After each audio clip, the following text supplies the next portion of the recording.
Something happened this week that the Kremlin did not want the world to see, and I mean that literally. Because right now, as I'm talking to you, the Russian government is scrambling to control the narrative around a series of events so damaging, so strategically humiliating, that even state media in Moscow is struggling to explain it away. We are in the middle of what I believe is one of the most consequential weeks of this entire war. And if you think you already know the story, I promise you, you do not know all of it yet. Let me take you back just 72 hours. Russia's government had spent months preparing for one of the most important events on its annual calendar, the St. Petersburg International Economic Forum. They call it the Russian Davos. 20,000 guests, business leaders, politicians, diplomats from over 130 countries. A stage carefully constructed to show the world that Russia is not isolated, that the sanctions are not working, that Moscow is open for business and very much in control. Vladimir Putin himself was scheduled to address the gathering. The optics were supposed to be flawless. And then Ukraine sent its drones. Not a handful, not a probe, a massive, coordinated, deep strike operation that sent black smoke billowing over the skyline of St. Petersburg, Russia's second-largest city, just hours before Putin's showcase forum opened its doors. Think about what that image represented. The Russian president standing before 20,000 international guests while the sky behind his city burned. That is not an accident. That is a message. And I want you to understand what kind of military planning, what kind of strategic nerve it takes to pull off something like that, because this was not improvised. Ukrainian drones flew over 1,000 kilometers to reach that target. Over 1,000 kilometers through Russian air defense networks, radar coverage, electronic warfare systems. They hit the St. Petersburg oil terminal, one of the largest oil transshipment complexes in all of northwestern Russia. They hit the Kronstadt naval base, home to Russia's Baltic Fleet. Ukrainian President Zelensky confirmed the strikes himself, saying his forces targeted what he called purely military objectives. And here is the detail that caught my attention as a military analyst. A Russian naval corvette, the Boyki, took significant damage in that strike. A warship, in a dry dock, hit by a Ukrainian drone that flew across the entire breadth of western Russia to reach it. That ship will not be returning to operational service for months. And that is not a minor footnote. That is a strategic capability degraded. Now I want you to sit with what just happened here. Russia has spent billions of dollars on air defense systems. S-300s, S-400s, Pantsir units, Tor systems. The entire doctrine of layered air defense that Moscow has been selling to the world as near impenetrable. And Ukraine just flew drones through it, over and over and over again, all the way to the city where Putin was born. You cannot overstate the psychological dimension of that. The Kremlin does not like admitting vulnerability, but the smoke rising over St. Petersburg said everything that the Kremlin refused to say out loud. Russia's defense ministry claimed its systems intercepted hundreds of Ukrainian drones across 15 different regions. And that is partially true. But here is what they did not lead with, the ones they did not stop. The oil terminal that burned, the warship that was struck, the naval infrastructure at Kronstadt that took hits. In military terms, when you're defending against a saturation attack, an attack designed to overwhelm your systems through sheer volume, you will not catch everything. Ukraine has learned that, and they are exploiting it methodically, scientifically, with the kind of operational precision that I frankly did not expect to see develop this quickly. But wait, because St. Petersburg is only part of the story this week, and what happened next is where things get truly significant. Let me shift your attention to Donetsk, to a piece of ground that carries enormous historical and symbolic weight in this war. The Donetsk airport. Old-timers of this conflict will remember the name cyborgs, the Ukrainian soldiers who held that terminal for months against overwhelming Russian assault back in 2014 and 2015. That airport has changed hands, been destroyed, been rebuilt as rubble, and has now been repurposed by Russian forces as something far more dangerous than a passenger terminal. Moscow turned it into a forward operating base for Shahed-type attack drones. Russia's elite Rubicon drone unit was based there. Launch platforms, fuel depots, ammunition storage, transport vehicles, a full logistics hub designed to pump waves of cheap but deadly Iranian-designed drones into Ukrainian cities night after night. Ukraine just took it apart. Ukraine's unmanned systems forces, specifically the 14th Regiment, executed what their commanders are describing as the first operation of its kind in modern military history. Think about that phrase carefully. First of its kind in modern history. What they did was bring the entire Donetsk airport under what they are calling fire control. Sustained, methodical, relentless drone strikes that systematically dismantled every component of Russia's drone launch ecosystem at that location. Launch pads destroyed, transport vehicles eliminated, fuel stations hit, runway crews targeted on the tarmac, ammunition depots struck, air defense units hunted down to force the cancellation of flight operations, engineering equipment disabled, the logistics chain shattered. This was not a one-time strike. This was a campaign, a deliberate, layered campaign to make the airport operationally impossible for Russian forces. And they succeeded. This matters enormously, not just because of the immediate tactical effect, but because of what it signals about where Ukrainian military thinking is right now. Ukraine is not simply reacting to Russian attacks anymore. They are hunting the infrastructure that enables those attacks. They are going back to first principles of military strategy. If you want to stop the arrows, destroy the quiver. And they are doing it with drones. Fighting drones with drones. Dismantling a drone base using the very same technology Russia weaponized against Ukrainian civilians. There is a certain brutal symmetry to that. Earlier in the year, Ukrainian forces had already used Scalp Storm Shadow cruise missiles and American-made ATACMS ballistic missiles to damage the airport's launch infrastructure. They went back with drones in November and December of last year to hit storage facilities, and now they have finished the job. This is deliberate, sustained, strategic attrition of a specific target set.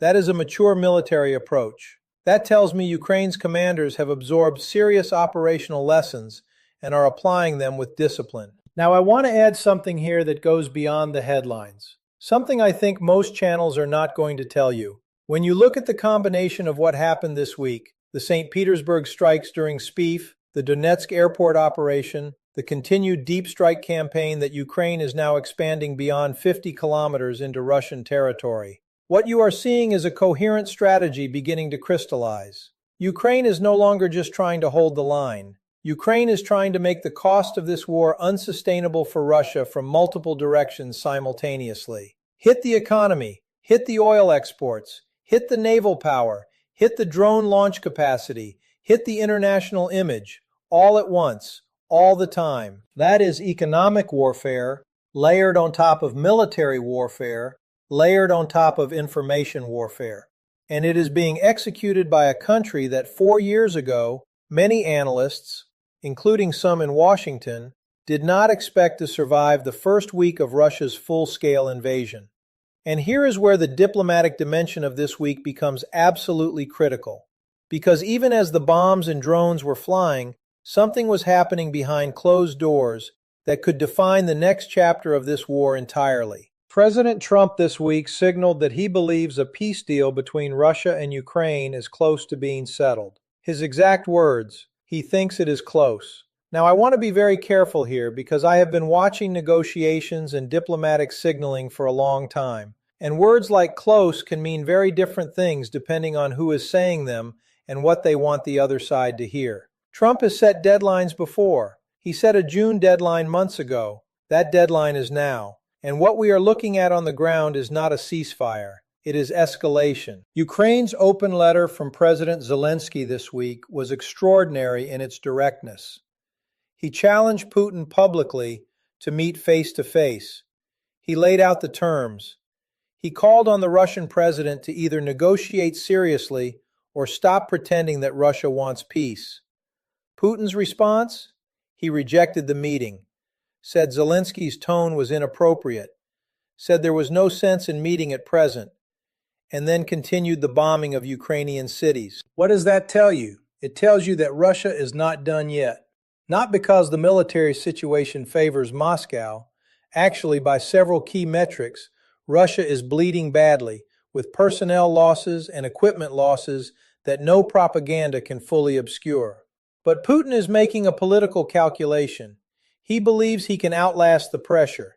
He believes the international coalition supporting Ukraine will fracture before Russia does.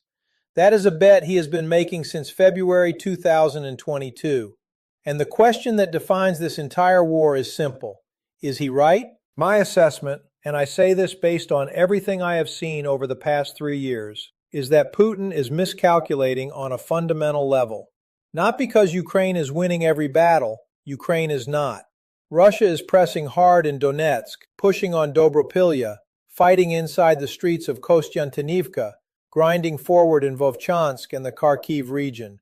The front line is not static. Russia still holds numerical advantage in troops, artillery, and sheer mass. These are facts, and I am not going to pretend otherwise. But here is what Putin keeps getting wrong. He measures this war by territory, by how many square kilometers Russian forces control. And yes, Russia has made grinding, incremental advances throughout this conflict. But territory is not the only metric that matters, and it may not even be the most important one right now. What matters is systemic capacity. Can Russia sustain the rate of fire? Can Russia keep producing the missiles and drones it needs to terrorize Ukrainian cities? Can Russia keep supplying its frontline units with the ammunition and equipment they need to keep advancing?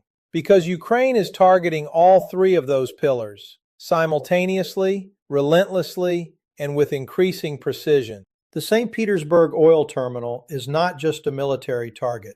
It is part of the economic bloodstream that funds this war. Russia's energy revenues, oil and gas, are the primary mechanism through which the Kremlin finances its military machine. Every refinery hit, every terminal damaged, every export facility disrupted is a direct reduction in Putin's ability to pay for this war. Ukraine understands this, and they are making these strikes a strategic priority. The Kronstadt naval base strike is not just a tactical success. Russia's Baltic fleet posture has implications that extend far beyond Ukraine. It affects NATO's eastern flank. It affects Swedish and Finnish security calculus.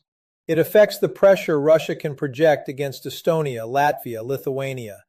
Degrading that fleet's capacity, even temporarily, has ripple effects across the entire Northern European security architecture.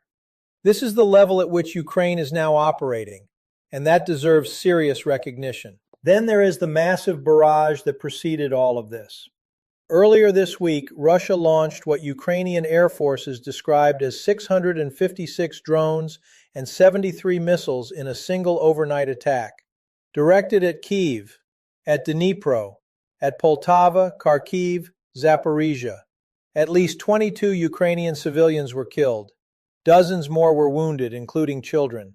Subways packed with people sheltering through the night.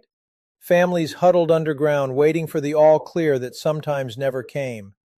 I want you to hold that image, not as an abstraction, not as a statistic, but as the human reality of what this war means for the people living inside it. And I want to say something here that I believe with conviction. The deliberate targeting of civilian infrastructure, apartment buildings, hospitals, power grids, is not a military necessity. It is a war crime. And the fact that it continues, week after week, month after month, with the world watching, is something that no amount of diplomatic language about negotiations and peace frameworks should be allowed to obscure or normalize. 22 people did not die in service of any military objective. They died because Russia chose to kill them. Ukraine's air defenses destroyed and suppressed 40 missiles and over 600 of those drones. That is an extraordinary interception rate by any standard. But with numbers that large, the ones that get through are still devastating. Ukraine's air defense crews are among the most experienced, most battle-hardened operators on Earth right now. They have learned under fire in a way that no training exercise can replicate.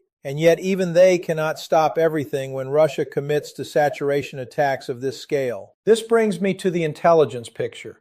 British Defense Intelligence this week confirmed that Ukraine is now executing what they are calling a logistics lockdown campaign, pushing drone and missile strikes deeper than 50 kilometers into Russian-held territory, targeting transport nodes and rear logistics chains.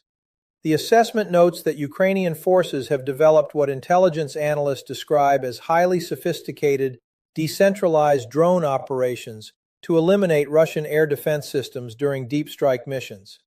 Let me translate that from intelligence speak into plain English. Ukraine has figured out how to take out Russian air defense radars and launchers using coordinated drone swarms, essentially blinding Russia's protection systems right before the main strike packages arrive. That is layered, integrated, combined arms drone warfare.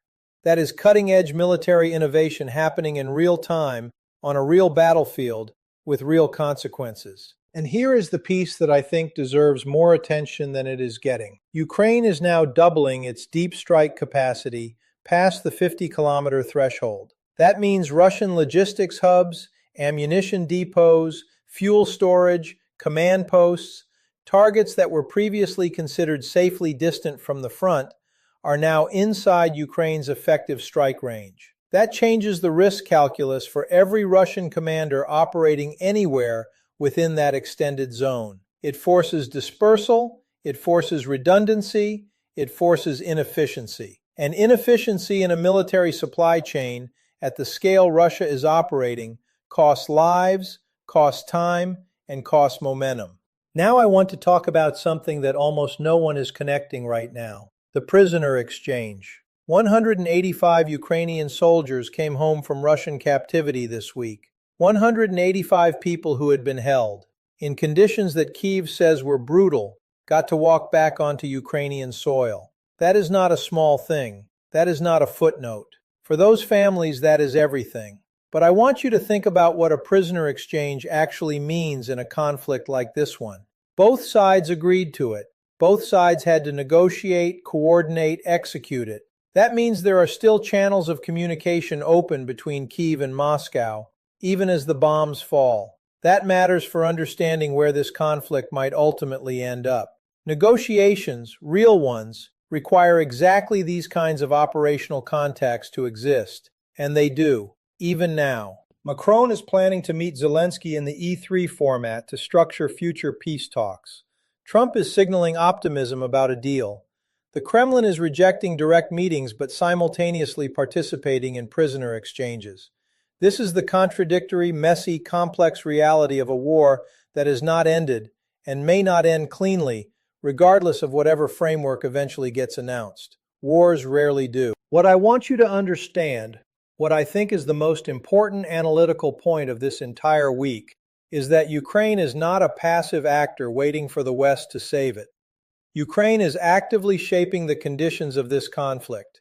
Every deep strike on a Russian oil terminal, every Shahed launch pad destroyed at Donetsk airport, every naval vessel damaged in Kronstadt, every logistics chain disrupted 20 kilometers behind the front, all of it is part of a coherent strategy to change the fundamental cost-benefit equation for Moscow, to make continuing this war more expensive than ending it. That is not guaranteed to work. Nothing in war is guaranteed. Russia has enormous depth, geographic depth, population depth, industrial depth, at least relative to what it was 2 years into this conflict. And China continues to provide economic lifelines that partially offset the effect of Western sanctions. These are real constraints on what Ukraine can achieve, and anyone who tells you the outcome of this war is already determined is not being straight with you.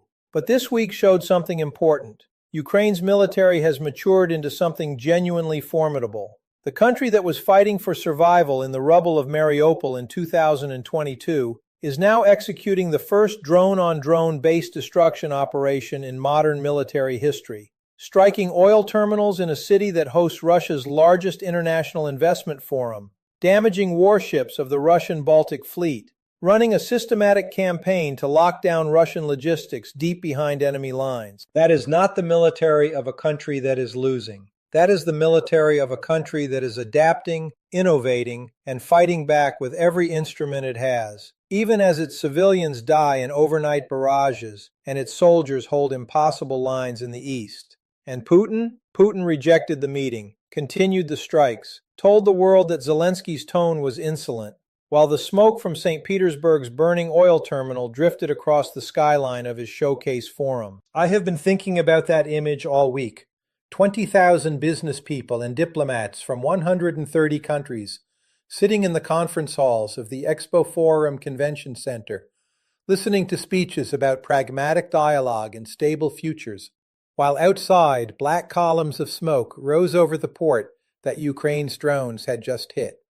The theme of SPIEF this year was Pragmatic Dialogue, the Path to a Stable Future.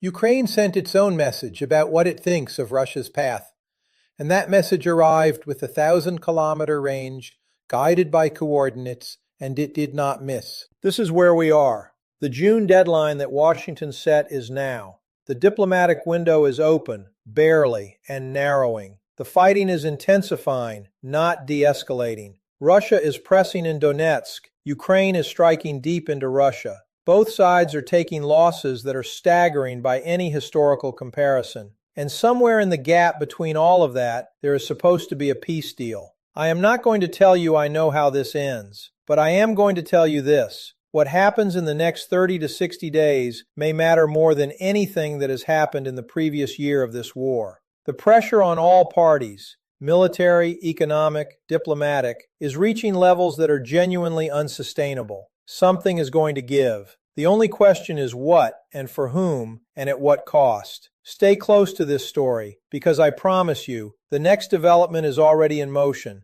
and when it breaks, you are going to want to have understood everything that led to it.